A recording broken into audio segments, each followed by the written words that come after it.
It's snowing on the Coquihalla, and looks like it's going to be a slow drive up towards Kamloops. Hopefully this doesn't persist all the way there, but it makes for a little bit of white knuckle driving. It was earlier, it was all whiteout conditions pretty much all the way to the snow shed. So what we do for F class, don't we?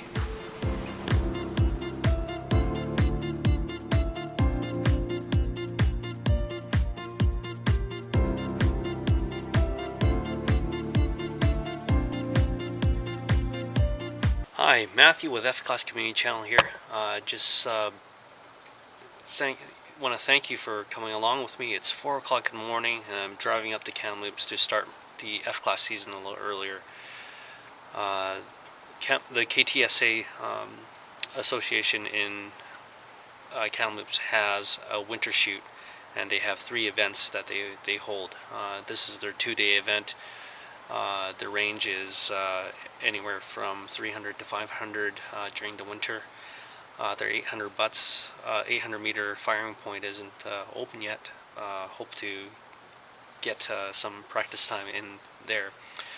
2017, trying to get early start this season, trying to get as much practice in as possible. It's going to be a big year. The World Championships are coming up, so there's going to be news on that. It looks like I will be attending the World Championships in Ottawa, and looking forward to meeting some of you guys who will be attending. So thank you for joining me, and I'm just going to continue on my driving and provide you updates throughout the day. Thank you for joining me.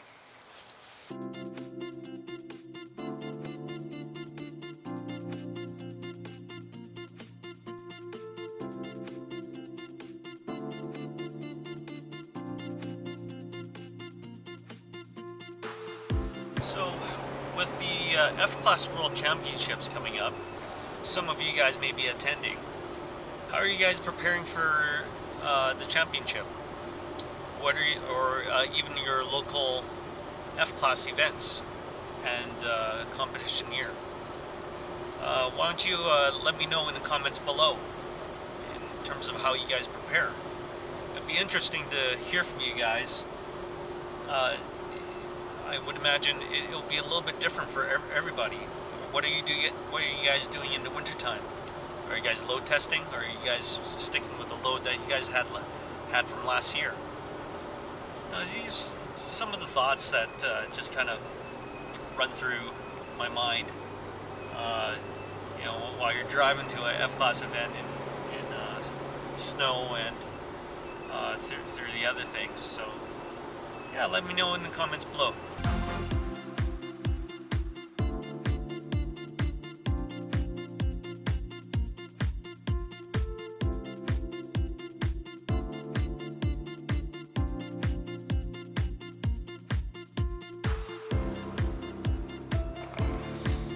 Well, it's 7 o'clock and finally arrived in Kamloops.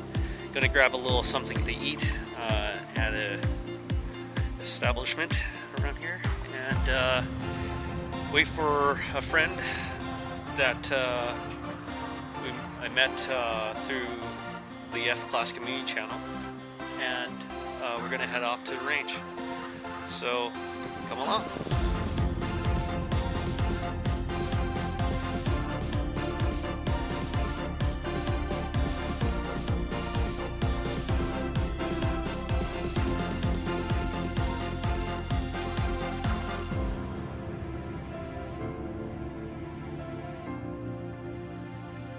Being around different competitors and having interviewed many competitors from different parts of Canada, it gets me to thinking, what makes an elite F-Class competitor? And I kind of want to give you my list of really what I think some characteristics are for elite F-Class competitors, and maybe it's something that I'm going to work on, and maybe it's something that you want to adopt as well. First thing is the ability, obviously, to read wind. And not just be able to read wind, but accurately read wind, the direction and the speed of the wind. And being able to go to a different range and adapt to that very quickly. A second aspect of elite F-class competitor that may have traveled the world or to many different ranges is I think number two is the ability to adapt very quickly, being able to read the lay of the land and how it affects the trajectory of your bullet and the bullet impact, and being able to adjust to that, and really not being shaken by the different terrains, being able to read the flow of the mirages, even though they may be giving and adapting to that, even though they may be contradicting what the flags are saying, or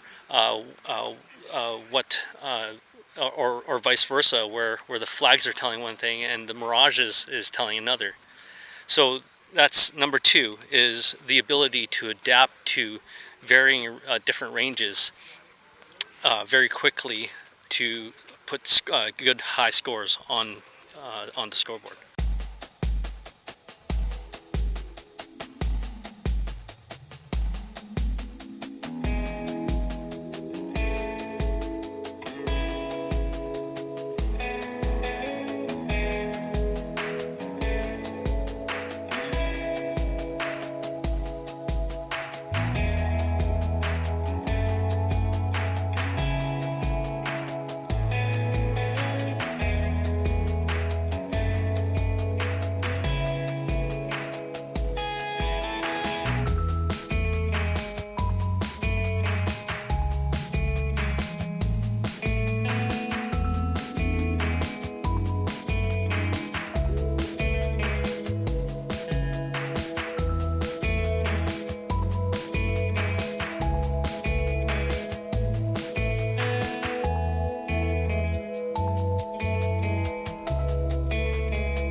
Holy cow!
Hi, Matthew with F-Class Main Channel.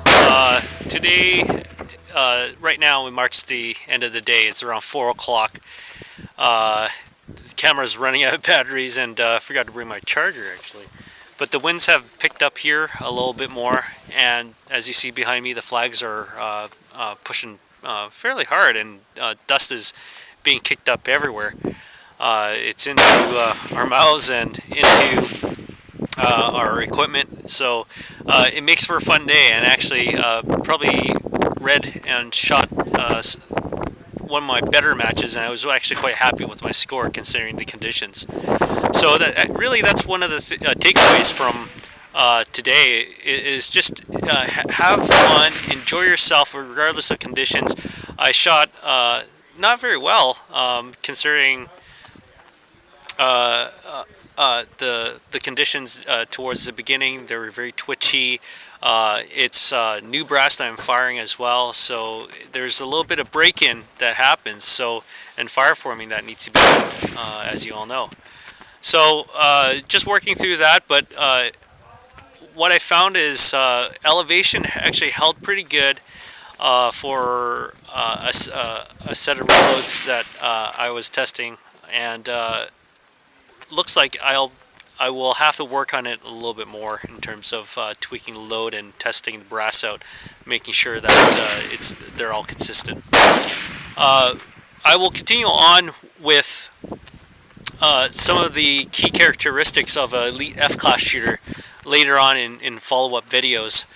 I have written it down, and we'll continue on that series. Right now, it's towards the end of the day. What we're going to do is check into a hotel here at Kamloops and end up probably going out for dinner or something. So thank you for joining me for the day, and yeah, let me know how things are going for you guys in the comment section below, and how you guys are preparing.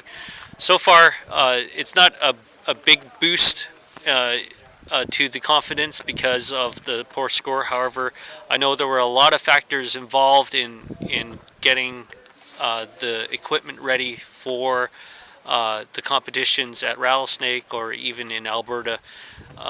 So we'll see. Hopefully I'll have it sorted out a little bit more and be a little bit more prepared and score a little bit better. The ability to read wind is very important, and tell here dust is being kicked up everywhere, and the flags are really pushing and snapping hard. So it's fun and challenging, and that's what makes shooting in these conditions great for shooters, because it challenges you to read wind better, and that's one of the key characteristics that I talked about earlier. So this is Matthew with F-Class Community Channel, day 1 of the Kamloops Winter Shoot finale. So I'll talk to you again tomorrow. Remember, keep an eye on the flags and tight groups.